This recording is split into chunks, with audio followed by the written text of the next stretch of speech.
Donc, d'abord, si on commence par une définition technique, vous regardez les livres, les encyclopédies, les sites, etc. Tout le monde est d'accord sur au moins le fait qu'un plan général, c'est un plan qui couvre ou la totalité ou une grande partie d'un lieu pour le donner à appréhender au spectateur. Et à partir de là, les ennuis commencent. C'est-à-dire une grande partie, donc c'est pas tout. Vous pouvez avoir un plan général, par exemple, sur 2 immeubles. Mais vous pouvez aussi avoir un plan général sur la ville. Vous pouvez par exemple avoir un plan général sur une petite ville aux États-Unis qui s'appelle Bodega Bay, comme vous le verrez dans Les Oiseaux. Et à partir de là, on commence à chercher à comprendre qu'est-ce qui fait le distinguo. Je crois avoir compris que ce qui est une espèce de critère, c'est la place de l'humain dans le plan général. Il ne faut pas que l'humain soit distinct, singulier, repérable. Il peut être là. Il peut y avoir un humain dans un plan général, mais il est tout petit. Il est noyé. Il n'est pas identifié en tant que tel. Parce que si vous avez, et vous voyez, vous allez voir le problème, si vous avez un individu identifié en tant que tel dans un plan, ça devient un plan d'ensemble, n'est-ce pas? J'imagine que mon collègue d'avant a dû dire ça. Donc, je ne suis pas en contradiction. C'est raccord. C'est raccord, c'est déjà ça. Vous imaginez, si d'un cours à l'autre, nous disions des choses différentes sur des choses techniques, c'est un petit peu un problème. Mais en même temps, il faut bien constater qu'une fois qu'on a dit ça, sur la réalité du plateau, c'est pas comme ça que ça se passe. C'est-à-dire que, oui, d'accord, ok, la totalité, l'individu noyé, mais en même temps. Et je suis tombée sur un entretien que le cinéaste Park Chan-wook a donné il y a quelques jours au Le Monde. J'imagine que tu projettes Decision to Live, qui est son film, hein, qui a eu le prix de la mise en scène à Cannes cette année. Et voici ce qu'il dit sur... Alors, je vais faire un jeu subtil de lunettes. Je refuse les doubles foyers. Donc, là, voici ce qu'il écrit, ce qu'il dit. On lui pose la question. Avez-vous une idée très précise du style visuel que vous vouliez adapter? Et il répond. Je ne sais pas définir un style prémédité. Il fallait s'accorder avec le directeur de la photo sur la taille des plans que je demandais, que mon idée du gros plan corresponde à la sienne. Donc vous avez un chef-op et son réalisateur qui commencent par mettre les mots techniques entre eux, à négocier entre eux, et ensuite se dire, bon ben on y va, voilà, maintenant je sais ce que tu veux quand tu veux un gros plan, j'y vais. Et donc pour le plan général, c'est la même chose. Cette connivence entre les chefs opérateurs et les réalisateurs, ça mériterait aussi toute une saison sur les métiers du cinéma, mais j'imagine que tu as prévu ça. Je pense par exemple à Tom Stern, qui est le chef-op de Eastwood. Il est venu à la FEMIS et je lui ai demandé, alors comment naïve, vous savez, comment vous préparez le film avec Eastwood? Vous parlez sur le scénario, il n'est pas du tout, non. On boit des coups, c'est tout. Si c'est tout, c'est tout. Et effectivement, je pense qu'ils n'en étaient pas. C'est-à-dire qu'ils ont déjà, il y a plusieurs films, mis leur vocabulaire commun au point. Et donc maintenant, ils n'ont plus besoin. Il y a la complicité qui fait que ça fonctionne entre eux. Donc, une fois qu'on a mis une définition technique et sa variabilité dans le même temps, eh ben on va essayer de se coller à voir un peu à quoi ça ressemble ce plan général. Donc, en fait, si vous voulez, c'est très variable. Parce que ça peut être variable en durée. La plupart du temps, ils ne sont pas très très longs. Et en même temps, si vous décidez de faire un plan séquence, c'est tout à fait possible. Bon. Les plans de généraux qui sont à l'entrée des films, souvent, ils sont assez courts. Juste de quoi vous laisser repérer les informations nécessaires. Mais l'angle de prise de vue qui va vous intéresser l'an prochain est variable. Souvent, c'est des plongées. Parce que si vous êtes en plongée, vous avez la possibilité de voir davantage d'une localité, d'un lieu, d'un décor. Mais pas forcément. On peut tout à fait imaginer autre chose. On peut être à hauteur d'homme. Hein, Mais à ce moment-là, ça va vous demander de travailler la profondeur de champ. J'y reviendrai effectivement parce que ça pose problème. Ça peut être aussi en mouvement. Vous pouvez avoir un plan général en mouvement. Rien ne vous empêche d'avoir votre caméra qui a une prise très large et sur un travelling. Ça peut être fixe. Ça peut être subjectif. Ça peut être vu par quelqu'un. Et ça peut ne pas l'être. Ça dépend effectivement à chaque fois de comment ça va rentrer dans la narration. Alors, la question, c'est que, en tout cas, ça vise à la synthèse.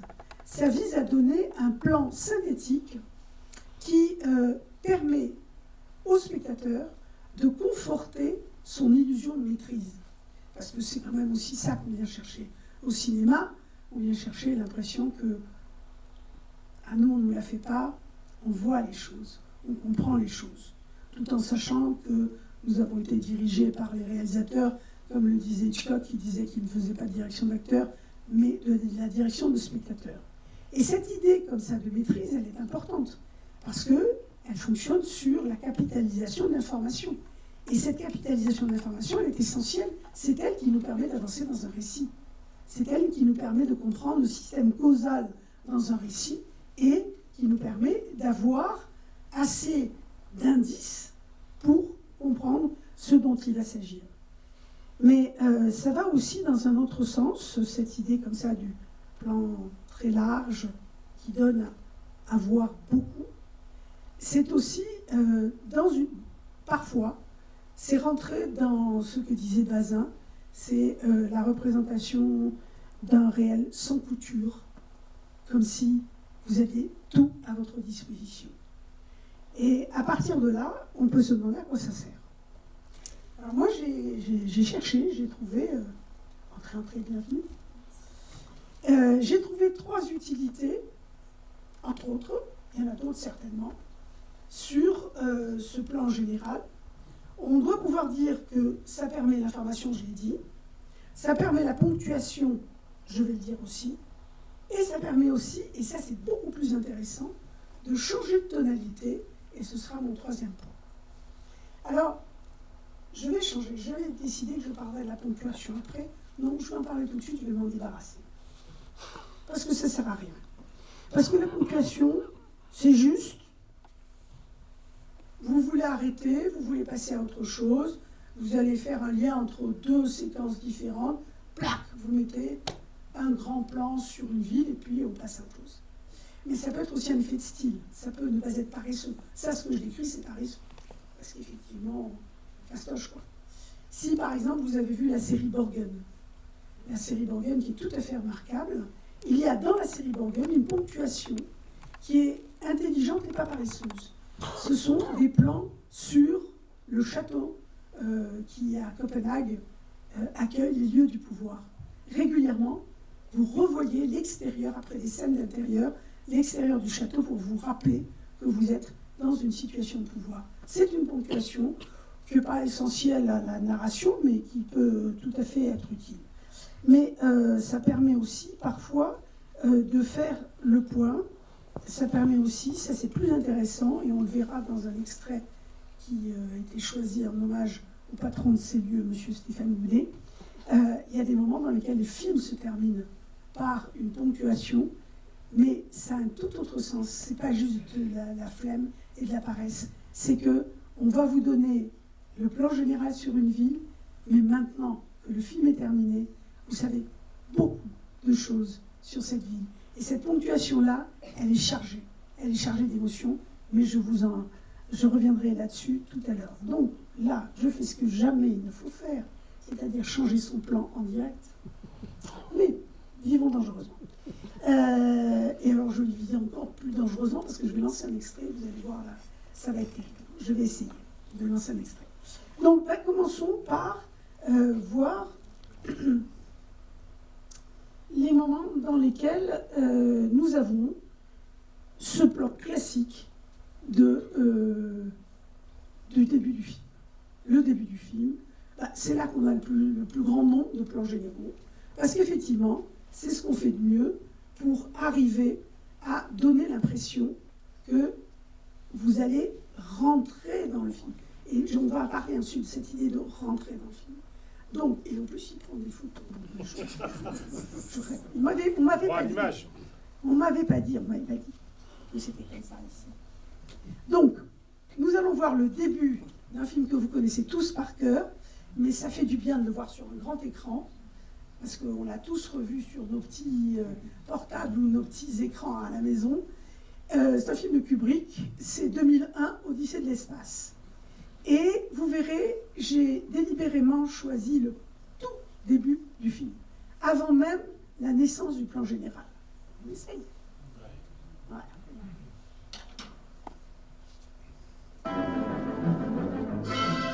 Non, c'est pas ça. Ça va pas du tout. C'est...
savez que Kubrick, c'est un grand obsessionnel. Et c'est aussi quelqu'un qui avait une très très haute idée de l'art cinématographique. Et si je vous ai laissé ce prélude qui, avant même le logo de la MGM, dure avec la musique de Ligeti sur une image noire, c'est pour respecter la volonté de Kubrick. C'est-à-dire que Kubrick se préoccupe de nous faire entrer dans le film. Et il veut nous faire entrer, un autre cinéaste aurait commencé logo de la MGM et puis les grands plans les grands plans généraux sur cette nature sublime, belle et en même temps totalement déserte avant l'arrivée de l'humanité, voire avant même l'arrivée des singes. Et là, il y a une pensée chez Kubrick qui est rentrer dans une salle, rentrer dans un film, ça veut dire changer de monde. Ça veut dire on ferme la porte derrière soi, on bascule dans autre chose. Et on a en plus, moi je rajouterais, on a payé pour basculer. C'est-à-dire qu'on a une volonté, en tant que spectateur, de passer dans un autre régime de notre vie. Celui qui a le mieux décrit ça, je pense que vous connaissez tous ce texte, c'est Roland Barthes. En 1975, il a écrit un texte en communication, et ce texte s'appelle « En sortant du cinéma ». Mais il commence par se poser la question de comment on entre au cinéma et dans quel état on entre au cinéma. Et voici ce qu'il dit. Il y a une situation de cinéma, et cette situation est pré-hypnotique.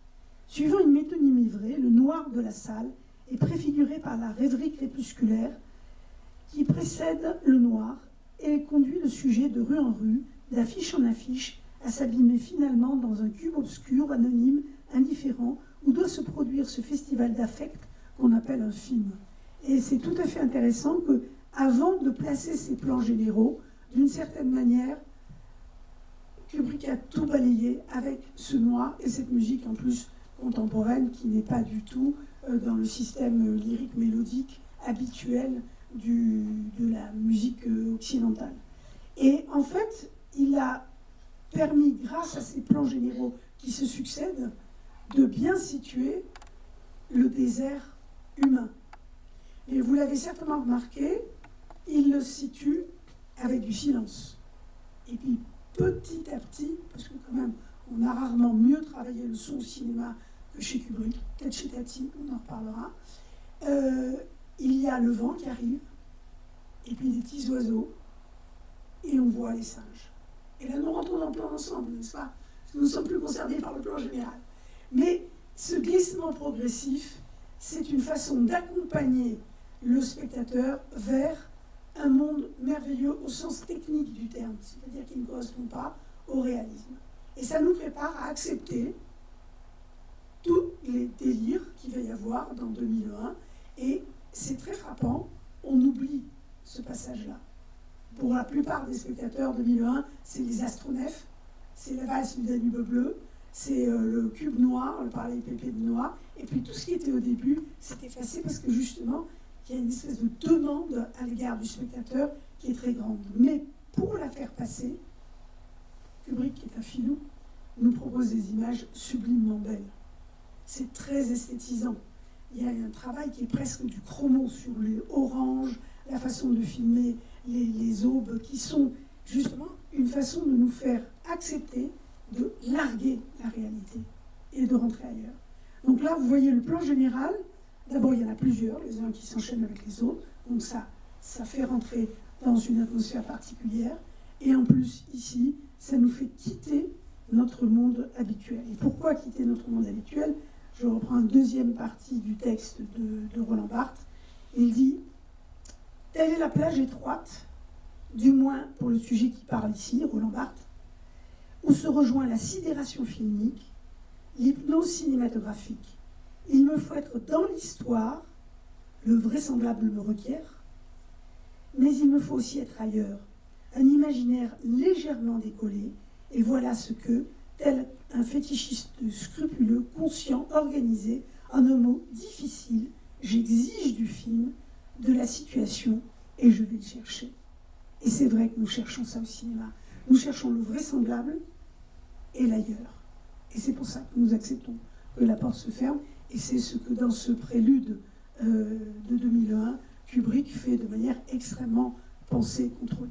Je vais vous montrer maintenant quelque chose de beaucoup plus simple, qui est plutôt le plan général ordinaire, quand on n'a pas affaire à un génie comme Kubrick, mais un bon cinéaste comme Delmer Daves, qui est un bon cinéaste américain, qui a fait un des premiers, j'hésite toujours à dire le premier, un des premiers westerns non racistes de l'histoire de Hollywood. C'est La Flèche brisée en 1950.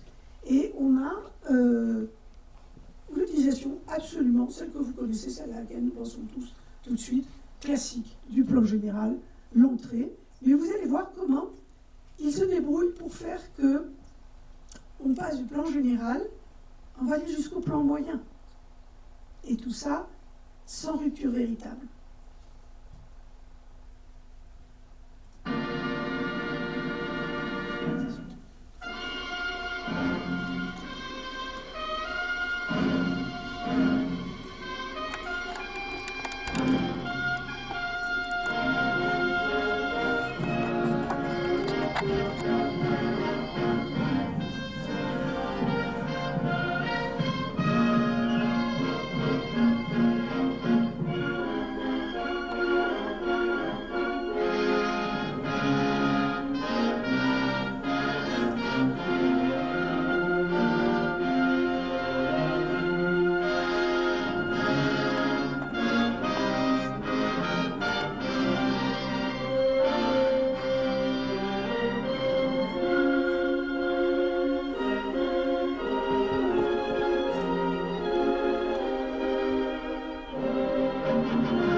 The story of a land, of the people who lived on it in the year 1870, and of a man whose name was Cochise.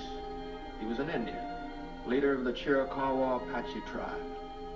I was involved in the story, and what I have to tell happened exactly as you'll see it. The only change will be that when the Apaches speak, they will speak in our language. What took place is part of the history of Arizona. And it began for me here, where you see me riding. Since getting out of the Union Army, I'd been prospecting for gold off and on.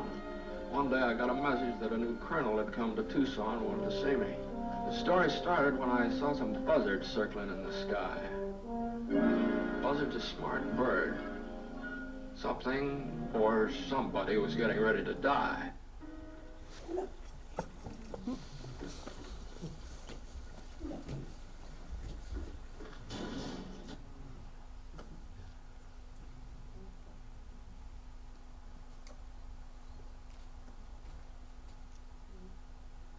Donc là, beaucoup plus classique, hein, vraiment habituel, et surtout dans les westerns, parce que même Lucky Luke a repris le code, hein, effectivement. Regardez les débuts de Lucky Luke, comment ça fonctionne.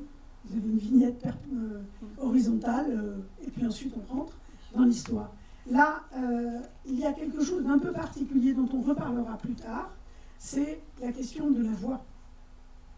C'est-à-dire que même quand James Stewart est trop loin pour qu'on le distingue en tant que tel, sa présence est déjà là parce qu'il arrive en voix sur le plan et en tant que narrateur. Et ça commence à poser une question aussi.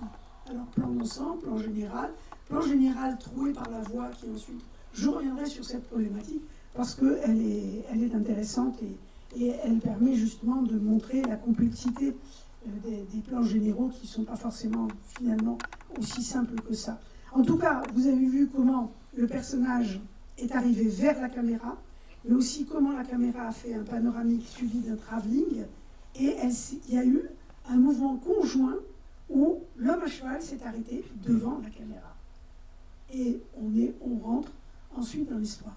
Si vous ne connaissez pas La Flèche brisée, regardez-le. Qui connaît le film? Ah ouais, bien.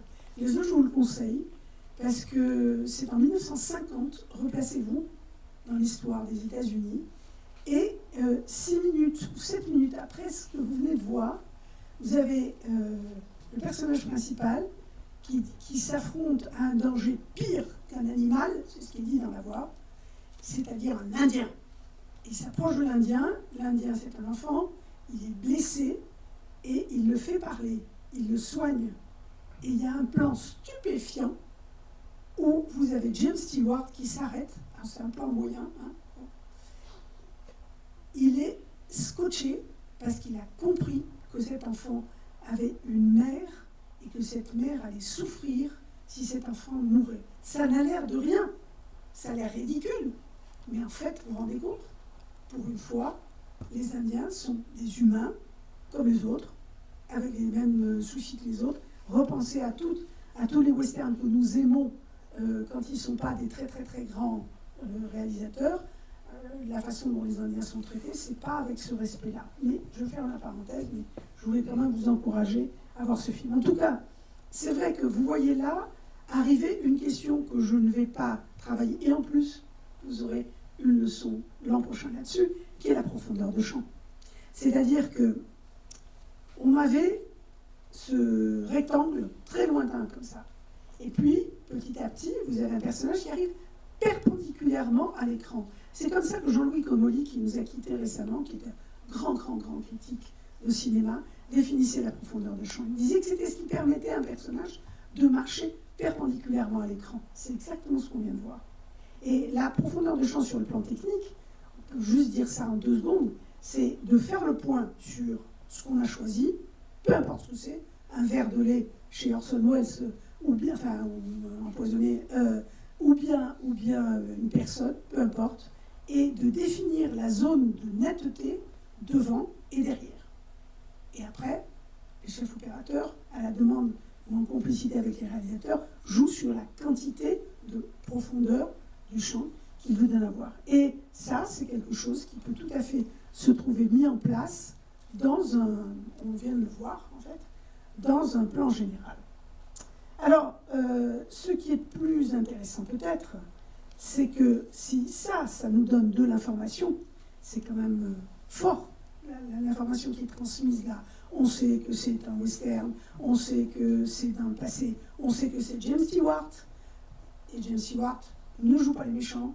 On a par la voix et par le dialogue, enfin par le texte qui est donné, des informations de date, de sujet, et on a même une information sur le point de vue du film, puisqu'il y a cette chose extraordinaire qui est dite. La seule différence, c'est que les Indiens parlent anglais. Vous vous rendez compte?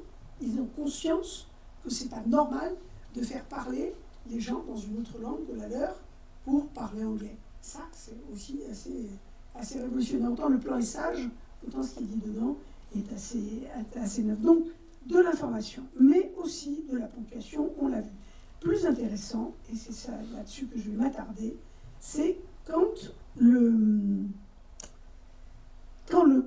plan général nous permet de modifier la tonalité d'un film. Ça reste un plan sur un espace. Ok, d'accord. Mais certains cinéastes choisissent de l'utiliser en point de bascule, en faire passer à autre chose. Vous connaissez tous la mort aux trousses, vous connaissez tous la séquence du désert, bien évidemment. Vous vous souvenez, peut-être pour ceux qui ont la chance de ne pas l'avoir vu encore et qui vont le découvrir, je rappelle juste la situation. Un personnage totalement futile, qui est un publicitaire joué par Cary Grant, est pris pour un personnage autre qui s'appelle Kaplan. Sauf que Kaplan n'existe pas. C'est une histoire sombre, histoire de service secret qu'on ne nous explique même pas vraiment. Enfin, c'est ce que Hitchcock appelle un MacGuffin, c'est le prétexte pour faire le film. Et il vient de voyager en train avec une femme dont il est tombé amoureux, et nous aussi. Et nous sommes tombés amoureux du couple, parce qu'ils sont magnifiques, c'est Eve Maricin. Et nous avons, nous spectateurs, des informations sur le fait que Eve Maricin est un agent double, et qu'elle est en train d'envoyer Cary Grant à la mort. Et que donc l'endroit où il va aller dans ce désert, c'est un endroit où il va mourir. Donc nous savons ce que le personnage ne sait pas. Je vous rappelle rapidement la différence entre la surprise et le suspense chez Hitchcock. La surprise, c'est il y a une bombe qui explose, personne ne s'y attendait. Voilà, c'est un grand moment comme ça, frisson qui vous parcourt le dos, mais ça n'était pas attendu. Le suspense, c'est, vous savez qu'il y a une bombe sous la table. Et pendant ce temps-là, les personnages autour ne le savent pas.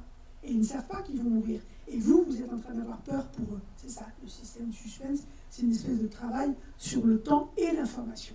Donc, dans le moment que j'ai choisi dans La mort aux trousses, l'information, c'est Ève Marissin a envoyé cet homme dont nous voyons bien qu'elle est amoureuse, et il y a un plan qui va le montrer, elle a envoyé à la mort, et que va-t-il se passer?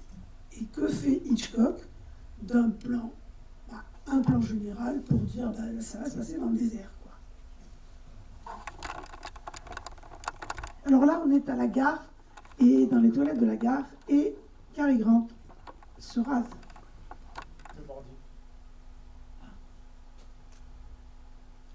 Oui. Oui. Un plaisir. On va prendre un sous-titrage, hein, mais...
Oui, le plan qui nous est destiné sur le visage d'Ève Marissin quand il est parti, elle est seule, et là pour dire clairement, elle vient de le trahir, c'est vrai, elle envoie la mort, c'est vrai, mais elle est amoureuse.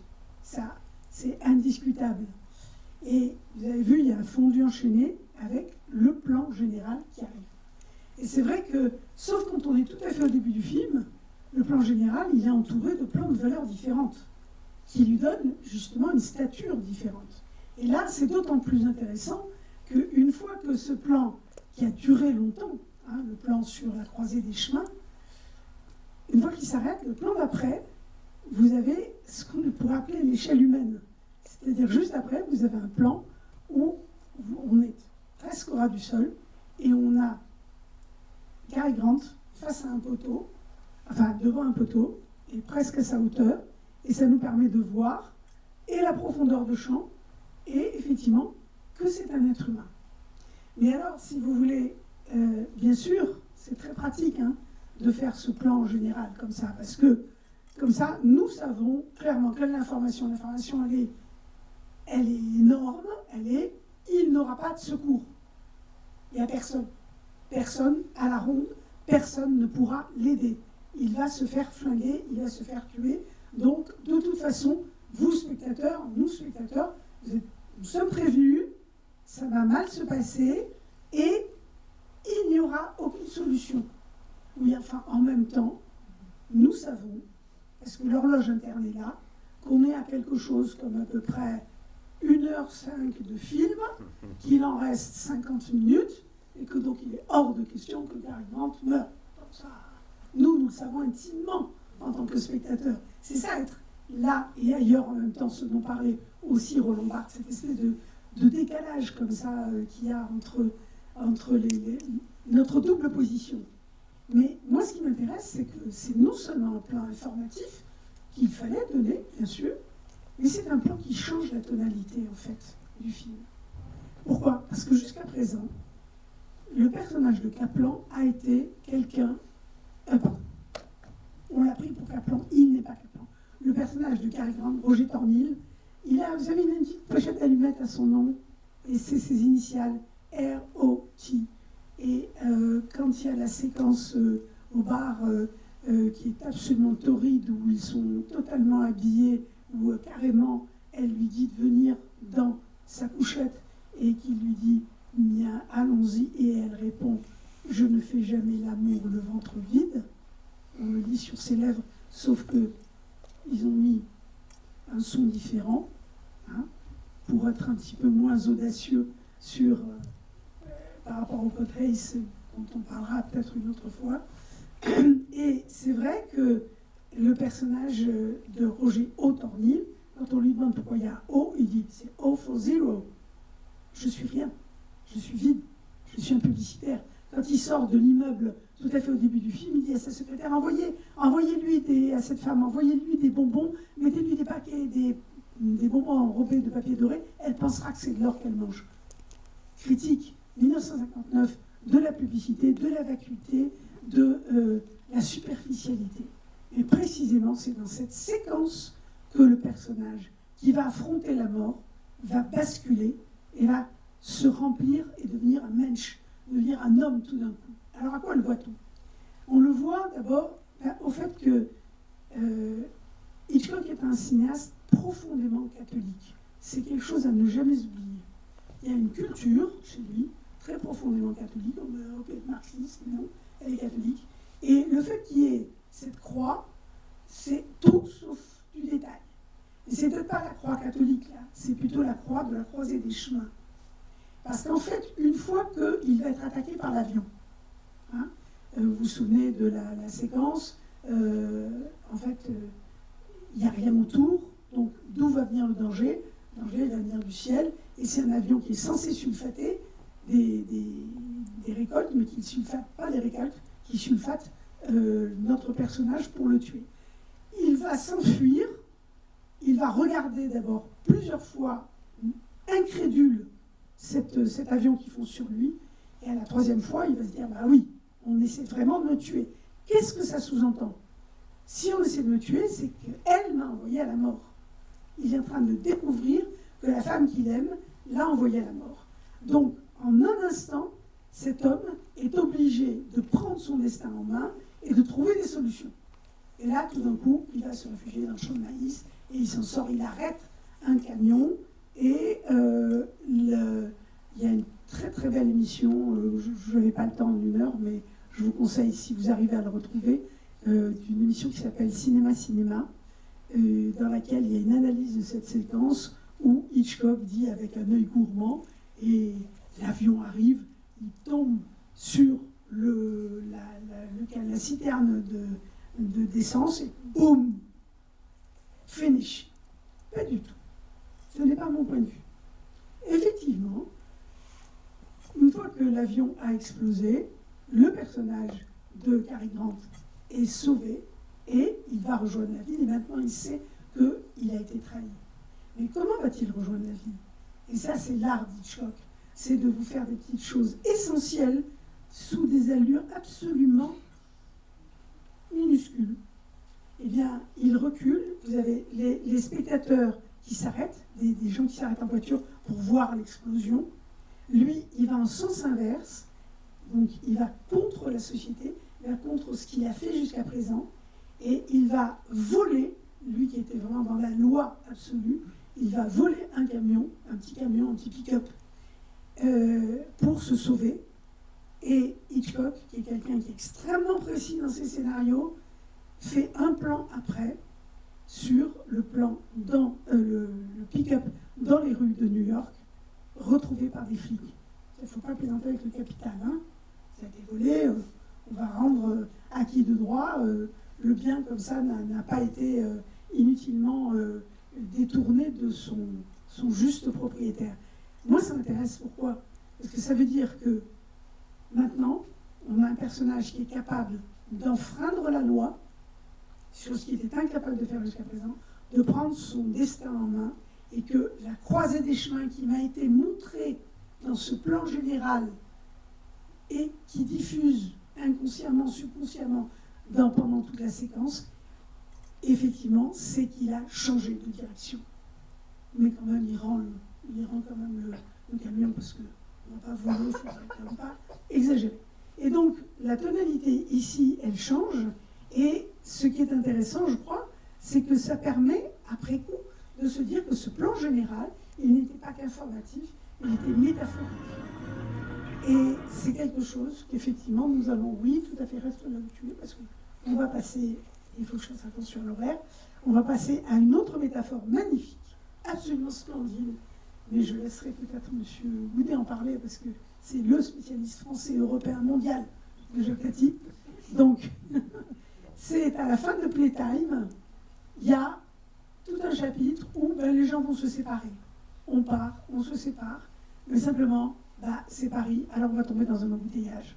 Et le premier plan général que vous allez voir, il est en plongée.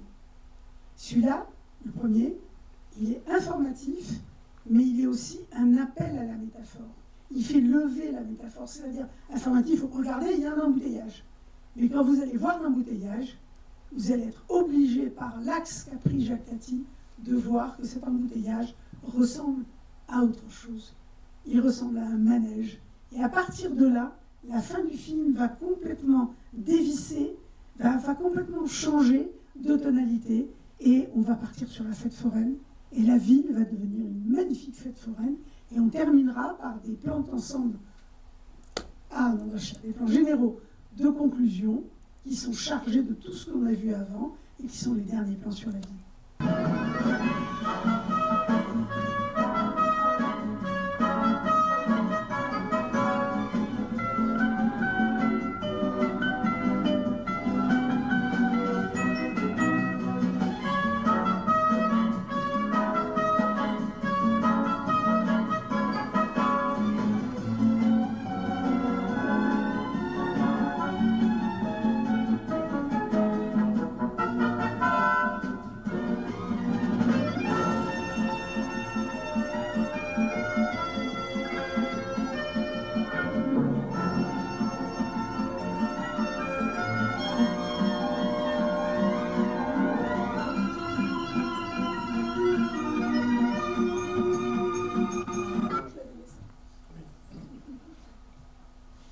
Oui, comme Kubrick, vous savez, Tati qui garde du noir, mais là c'est pour vous faire sortir du film.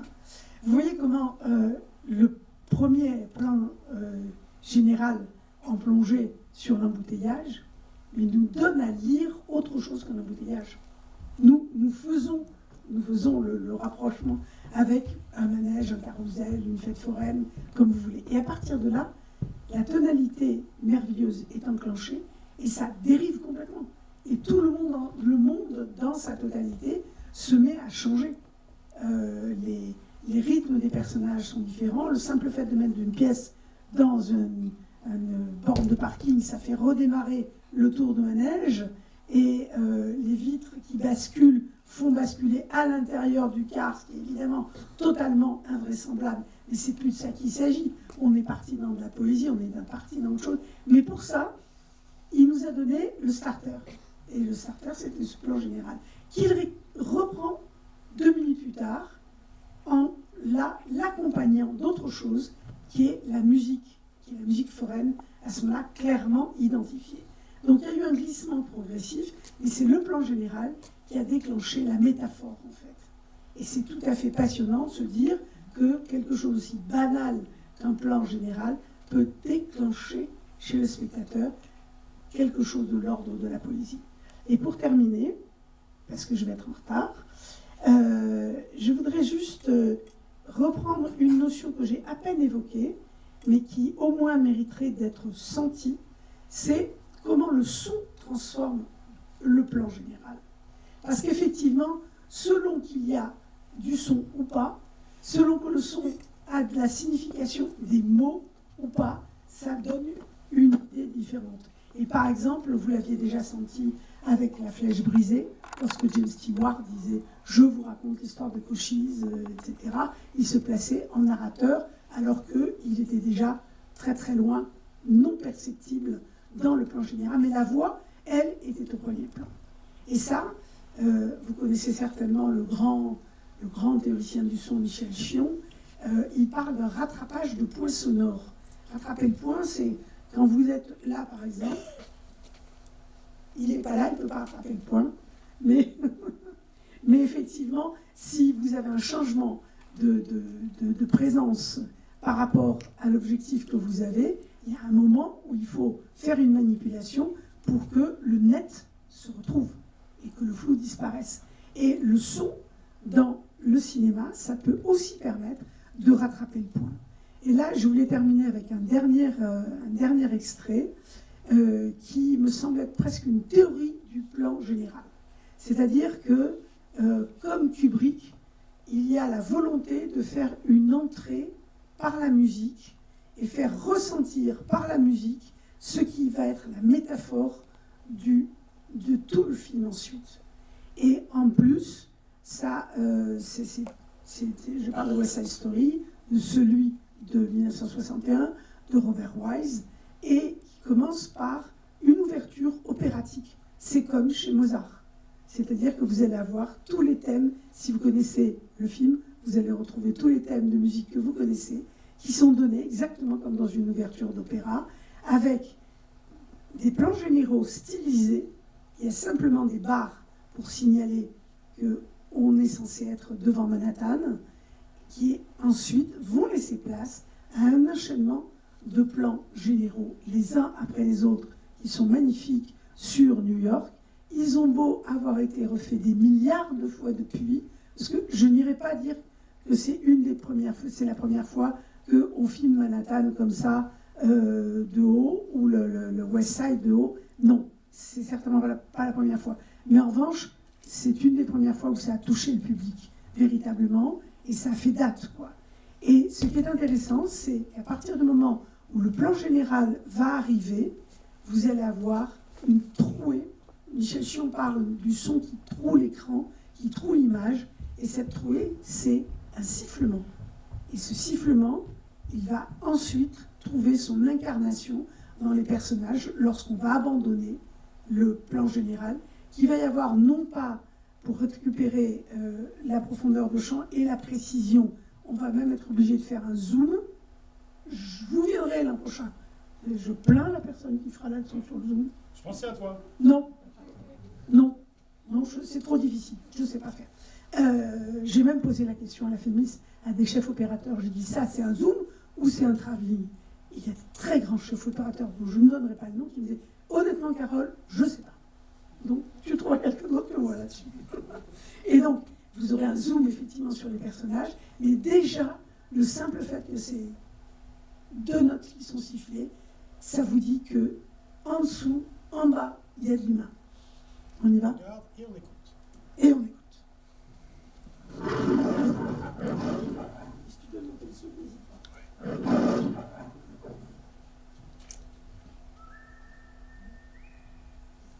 Ah, il ne l'a pas pris.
vous avez le droit de chanter. Mais...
Eh oui, oh.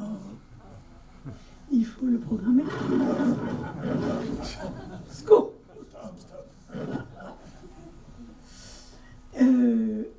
Vous avez un peu tout ce qu'on a dit. tout ce qu'on a dit, le plan qui est fixe, le plan général en mouvement, vous avez le plan troué par le son, vous avez le plan qui nous amène à l'échelle humaine ensuite, vous avez ce qui nous fait rentrer, mais c'est surtout cette audace de ce générique de Saul Bass. Alors, ceux qui connaissent Saul Bass, celui qui a fait le générique de Vertigo, celui qui a fait le générique de La mort aux trousses, qui est quand même une audace artistique formidable, parce que c'est un enchaînement de plans généraux, abstraits, et c'est de ça qu'il s'agit. Et là, je vais me permettre une petite anecdote personnelle. J'avais 13 ans quand j'ai vu ça, dans une salle de 1000 places, devant déjà. Et là, j'ai compris que le cinéma, c'était plus que la distraction que je croyais, que c'était autre chose et qu'il y avait... ça portait vers le haut, quoi, effectivement. Parce qu'il y a la force de la musique et l'intelligence, ensuite, de faire la rupture avec la vue sur la ville. Et il n'y a pas besoin d'être géographe pour comprendre, vous n'avez pas besoin de savoir que vous êtes de Manhattan et que vous allez vers les quartiers pauvres, ça se voit. Ça se voit effectivement, l'évolution de l'habitat. On est passé des beaux quartiers, ceux où il y a de l'opéra, à l'endroit où se passe l'histoire entre les Jets et les Sharks et le Roméo et Juliette de 1961. Et là, il y a presque une théorisation de ce que peut être le plan général en le montrant comme ça, et dans l'abstrait, la figuration, comme ça abstraite, et d'autre part, enfin ça existe, la figuration abstraite, c'est pas moi qui suis en train de bégayer, et d'autre part, l'utilisation véritable du plan lui-même. Et Saul Bass dit de ça, il en parle très très bien, et je pense qu'on pourrait, il parle du générique, mais je pense qu'on pourrait utiliser sur le plan général ce que Saul Bass dit du générique. Changement de lunettes. Voici ce qu'il dit. Il dit le générique, et moi je dis le plan général, peut mettre dans l'ambiance et souligner la trame narrative du film pour évoquer l'histoire de manière métaphorique, comme une façon de conditionner le public, de façon que lorsque le film commence, il est déjà l'écho émotionnel chez les spectateurs. J'étais vraiment convaincue que le film commence à la première image. Eh bien, les vrais cinéastes, ceux qui ont de l'ambition, ce sont ceux qui pensent que même un plan général, ça fait partie de la mise en scène, ça demande à être travaillé, ça peut même être utilisé en conclusion de film. Et puis juste pour terminer, maintenant qu'on peut redire très rapidement ce qu'on a vu, quoi, que le plan général, ça peut être effectivement servir de ponctuation, d'introduction, de pseudo-objective effectivement ou pas, ça peut être apporter de l'information de manière presque ostentatoire, c'est bien ce qu'on a dit, mais que d'autre part, ça peut donner des pistes vers des métaphores, c'est sûr, mais il y a une fonction que je voudrais au moins évoquer, parce qu'elle est essentielle, mais là, elle demande... Une autre conférence, oui. Non, 1 heure de plus, mais c'est un vrai sujet, c'est la valeur éthique du plan général. La question, c'est que quand vous choisissez la valeur de plan, et là maintenant vous qui avez assisté à toutes ces conférences, vous savez ce que c'est qu'une valeur de plan, eh bien vous mettez en jeu quelque chose de l'éthique du cinéma. Quand Jean-Luc Godard a voulu filmer Marie, dans Je vous salue Marie, il dit la question c'était la position juste de la caméra et la valeur de plan pour donner le sentiment du sacré. Mais laissons Godard de côté, parce que lui, la valeur de plan qu'il a pris pour Je vous salue Marie, c'est du plan moyen, donc ça ne convient pas. Je voudrais juste citer un film qui est malheureusement trop peu vu, qui s'appelle La Traversée de Sébastien Lifshitz. C'est un film qui a 20 ans, et c'est un documentaire dans lequel Sébastien suit un de ses amis, Stéphane Bouquet. Stéphane Bouquet a un père américain, un GI américain, vous savez, ça s'est beaucoup produit pendant la Deuxième Guerre mondiale. C'est GI qui ont fait des enfants, puis qui sont partis. Et Sébastien accompagne Stéphane Bouquet aux États-Unis pour retrouver son père. Et il y a un moment donné où Stéphane Bouquet retrouve son père. Eh bien, que croyez-vous que fit Sébastien Lifshitz? Il met sa caméra très loin. Les deux personnages sont dans un parking très très loin, tout petit, et il filme la rencontre entre le père et le fils. Mais nous n'en saurons rien. Et ça, c'est une valeur éthique. Et ça, c'est un grand cinéaste qui peut respecter à la fois l'art cinématographique, qui nous donne à voir la rencontre, mais respecter la pudeur humaine et les sentiments humains. Et c'est le plan général qui lui permet ça. Merci beaucoup, Carole Desbarats.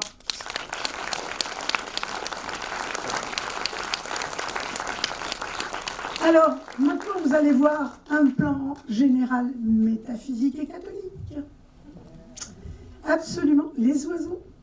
Donc, très vite, 3 mots sur les oiseaux. Vous connaissez tous Hitchcock, je suis sûre, vous avez tout vu, peut-être même vu les oiseaux aussi.